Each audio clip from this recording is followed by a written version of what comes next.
students, good morning. Today we started question number 5th exercise 1.5. Draw appropriate Venn diagram for each of the following. हमको जो नीचे यहाँ पे ये questions दिए हुए हैं इनके वैन डायग्राम बनाने हैं. वैन डायग्राम मैंने आपको चैप्टर के स्टार्टिंग में बताए थे, पर अब यहाँ कुछ अलग टाइप के वैन डायग्राम है क्वेश्चंस के साथ. जैसे ए यूनियन बी है, उसका कॉम्प्लीमेंट. अब कॉम्प्लीमेंट मतलब क्या होता है, कोई सी भी चीज़ है और उसका हम जस्ट अपोजिट कर देंगे तो वो कॉम्प्लीमेंट होगा, उसे छोड़कर जो भी बचा है. सबसे पहले वैन डायग्राम के लिए हमको बनाना पड़ता है यूनिवर्सल यू. यूनिवर्सल को रेक्टेंगल बॉक्स से रिप्रेजेंट करते हैं. ये हमारा हो गया. अब इसमें एक सेट होगा ए, एक सेट होगा हमारा बी. ये सेट ए और ये सेट क्या है, बी. यूनियन में दोनों सेट मिक्स हो जाते हैं तो हमारा ए यूनियन बी हो गया. अब ए यूनियन बी नहीं बनाना है, कॉम्प्लीमेंट बनाना है. तो ए यूनियन बी को छोड़कर यूनिवर्सल में जो बचा है वो उसका क्या है, कॉम्प्लीमेंट. तो ये इस टाइप से ये जो आप लोगों की ऐसी हॉरिजॉन्टल लाइंस है, ये हमारा क्या है, ए यूनियन बी का complement. Second, A complement intersection B complement. तो सबसे पहले हम स्टेप बाय स्टेप करेंगे. पहले हमने एक सेट लिया ए और एक सेट लिया हमने बी. अब ए को छोड़कर जो बचा है वो ए का कॉम्प्लीमेंट. अब इस ए को इतने पूरे गोले को छोड़ दो, ये तो ये बाकी जो बचे हैं ये यहाँ से लेकर यहाँ तक, ये सारे के सारे हमारे ए के कॉम्प्लीमेंट. अब निकाला हमको बी का कॉम्प्लीमेंट, तो इस पूरे बी वाले सर्कल को छोड़कर जो बचे हमारे, इसको अदर टाइप की लाइन से डिनोट कर देंगे. तो ये हमारा है बी का कॉम्प्लीमेंट. अब इन दोनों का इंटरसेक्शन, इन दोनों में कॉमन क्या है. अब ये लाइन और ये लाइन, इस टाइप की जो हमारी लाइन है ये इन दोनों में कॉमन है, तो ये इन दोनों का इंटरसेक्शन, ये इस टाइप की लाइन जो है ये इंटरसेक्शन बी, ये वाली जो लाइन है हमारी.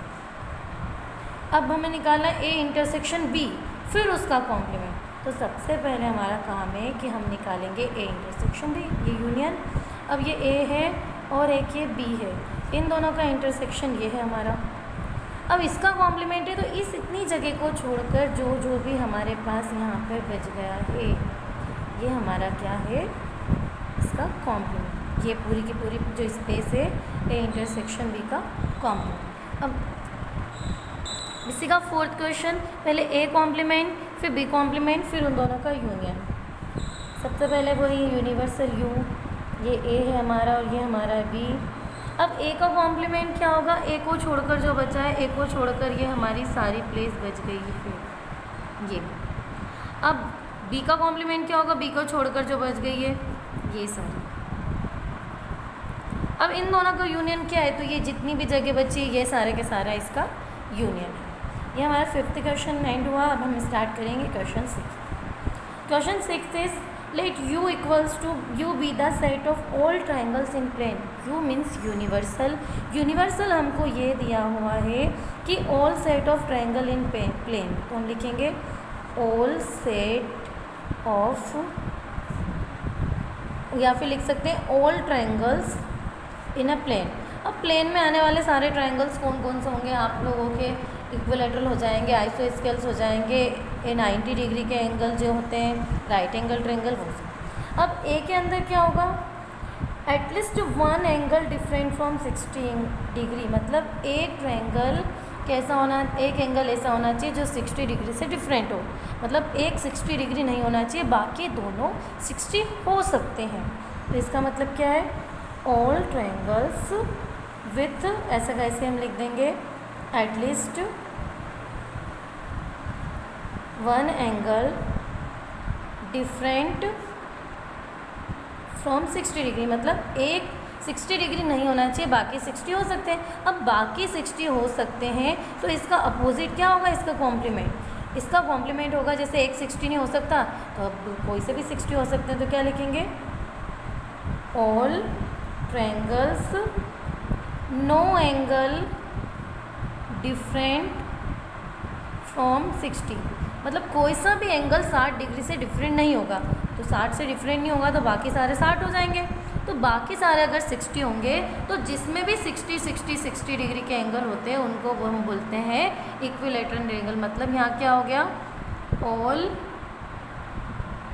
Equilateral triangles. आप चाहे तो इतना भी लिख सकते हैं, नो एंगल डिफरेंट फ्रॉम 60, ये भी सही है। क्वेश्चन बहुत सिंपल है, बस इसकी लैंग्वेज थोड़ी सी डिफ़िकल्ट है। ये हमारा 6th क्वेश्चन एंड हुआ। अब हम स्टार्ट करेंगे क्वेश्चन नंबर 7। एक बार और मैं बता दूं, जैसे कि हमने कोई भी काम किया है, जैसे कि एक हमने रोटी खाई है तो इसका अपोजिट क्या होगा, एक भी नहीं खाई है, या फिर एक भी नहीं खाई है तो उसका अपोजिट क्या होगा, कि खाई है हमने एक के अलावा जितनी भी। तो सेट, जैसे एक रन मारा, उसका अपोजिट क्या होगा, एक भी रन नहीं मारा। अब एक एंगल 60 से डिफरेंट है, मतलब एक भी 60 से डिफरेंट नहीं है, ये इसका कंक्लूजन हुआ। एक भी 60 से डिफरेंट नहीं है मतलब सारे 60 हो गए, तो इक्विलैटरल हो गया। अब हम स्टार्ट करेंगे question 7। Question number 7 is fill in the blanks to match each of the following. जो नीचे हमको क्वेश्चन दिए इनको फिल इन द ब्लैंक्स लिखना है और ट्रू स्टेटमेंट क्या है। जैसे फर्स्ट है हमारा, फर्स्ट निकालना हमको ए यूनियन ए कॉम्प्लीमेंट की वैल्यू हमारी क्या है। तो हम इसको बाय वेन डायग्राम करेंगे जो हमारे लिए बहुत इजी होगा। से यूनिवर्सल है, ये हमारा सेट हो गया ए। अब ए को छोड़कर जो हमारी वैल्यूज़ बची हैं सारी की सारी, ये हमारी होंगी ए की कॉम्प्लीमेंट। ये सारी वैल्यूज़ क्या हमारी ए कॉम्प्लीमेंट। अब इन दोनों का यूनियन क्या होगा, इसको और इसको हम मिला देंगे तो ए का कॉम्प्लीमेंट होगा। जैसे कि अगर ये वाला और ये वाला हमने मिला दिया है तो टोटल मिला के क्या हो गया, ए यूनियन ए का कॉम्प्लीमेंट। तो ये पूरा क्या हो गया हमारा यूनिवर्सल यू। इसी तरह हम करेंगे सेकेंड, जो क्या है phi dash intersection A. Phi dash क्या होगा, जैसे हमने एक बनाया है रेक्टेंगल, ये यू। फाई डैश क्या होगा, जैसे यू होता है, यू में बहुत सारे एलिमेंट होते हैं, और फाई मतलब क्या होता है, खाली। फाई मतलब खाली है, तो फाई अगर खाली है तो उसका अपोजिट क्या हुआ, पूरा भरा हुआ। और पूरा भरा हुआ मतलब क्या हो जाएगा आपका, ये यूनिवर्सल। जैसे फाई खाली है तो यू का अपोजिट होता है फाई, तो फाई का अपोजिट क्या हो गया, फाई का अपोजिट हो गया आपका यू यूनिवर्सल, ये और ए। अब इन दोनों का इंटरसेक्शन क्या है, इन दोनों में कॉमन तो सिर्फ ए ही है ना, तो इन दोनों का इंटरसेक्शन क्या है हमारा ए। जैसे फॉर एग्जांपल यू है 1 2 3 4 5 और ए है हमारा 1 2 3, तो ए का कॉम्प्लीमेंट क्या होगा 4 5। पर ए के कॉम्प्लीमेंट की हमें यहाँ कोई ज़रूरत नहीं, इसलिए इसको हम हटा देंगे। अब यू, तो फाई डैश क्या है हमारा, ये यू ही हमारा फाई डैश है। अब इन दोनों में हमारा इंटरसेक्शन क्या है, इन दोनों में हमारा इंटरसेक्शन है फाई डैश इंटरसेक्शन ए हमारा 1 2 3, और 1 2 3 को हम रिप्रेजेंट कर रहे हैं ए से, मतलब इसका कॉम्प्लीमेंट हमारा इंटरसेक्शन ए हुआ। अब हम करेंगे इसका थर्ड क्वेश्चन। थर्ड क्वेश्चन क्या है हमारा, थर्ड है ए इंटरसेक्शन ए डैश। अब ए इंटरसेक्शन ए डैश क्या होगा ये हम देखेंगे। जिसका हमने यूनिवर्सल बनाया ये हमारा ए है, और बाकी जो बचा है वो हमारा क्या है, ए डैश है। अब इन दोनों का इंटरसेक्शन क्या है, इसमें और इसमें कुछ कॉमन हो सकता है क्या, इसमें और इसमें कुछ भी कॉमन नहीं होगा। तो ए इंटरसेक्शन ए डैश क्या है हमारा, कुछ भी नहीं है, मतलब 5। जैसे ये दिया हुआ है, ये ए और ये ए डैश, इन दोनों का इंटरसेक्शन कुछ है क्या, इनमें कुछ भी कॉमन नहीं है, तो इंटरसेक्शन इज़ 5। अब हम फोर्थ करेंगे, इसका फोर्थ है यू कॉम्प्लीमेंट इंटरसेक्शन ए।